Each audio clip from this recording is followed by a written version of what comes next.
उत्तर प्रदेश के वज़ीर आला योगी आदित्यनाथ ने कानपुर में जिका वायरस से मुतासरा इलाकों का दौरा किया।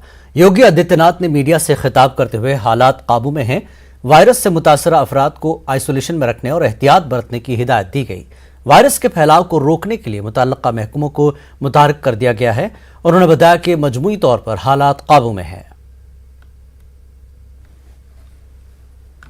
मित्रों, कानपुर में जिका वायरस से जुड़े हुए 105 पॉजिटिव केस पिछले एक महीने के अंदर पाए गए हैं, जिनमें से 17 नेगेटिव भी हो चुके हैं। 5 वार्ड इससे विशेष रूप से प्रभावित थे, लेकिन स्थानीय जिला प्रशासन ने, स्वास्थ्य विभाग ने, नगर निगम ने